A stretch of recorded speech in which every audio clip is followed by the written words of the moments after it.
Massive fire engulfs apartment complex in Houston, Texas.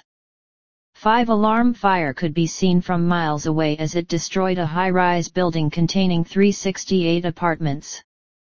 Wind gusts of 20 miles per hour helped to fan the flames. There are no immediate reports of injuries. A large apartment complex under construction in Houston has been consumed by fire, sending thick, black smoke billowing into the sky and drawing hundreds of emergency personnel. Much of the high-rise structure was reduced to rubble on Tuesday by wind-driven flames. Houston Fire Department spokesman Captain Rui Lozano told the Houston Chronicle that the only people inside were construction workers and it is believed they all got out safely. There were no injuries, but a construction worker had to be rescued from the third floor, according to HFD.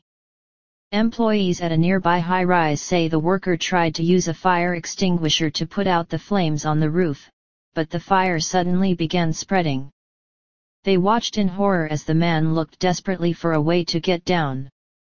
The firemen did rescue him, but he did have to drop down a floor as the entire top floor started burning, the employee said in an email.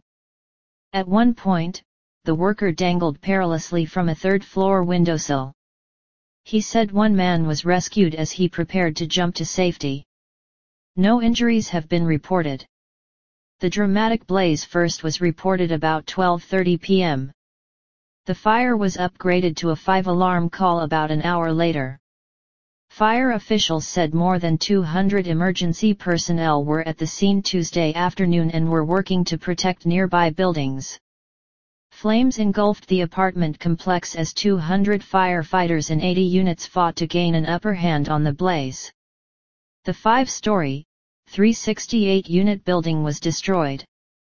Blake Rudo, who lives down the street from the fire, told the Houston Chronicle, the wind was bad just as the fire started. At one point the wind was blowing so hard the water wasn't getting to the fire, Rudo said. Within 20 minutes after the blaze broke out, the flames had spread through the entire complex, which was under construction near the Montrose intersection. It is very hot. Imagine how tough it is for the firefighters in heavy gear battling this fire. No information was available about what sparked the blaze, but Lozano told the newspaper that high winds caused the fire to spread quickly. The complex was expected to take its first occupants in June. Lash LaRue told the newspaper that he was installing phone lines on the 5th floor of the building when he heard a loud crash and then saw the ceiling collapsing and flames shooting through.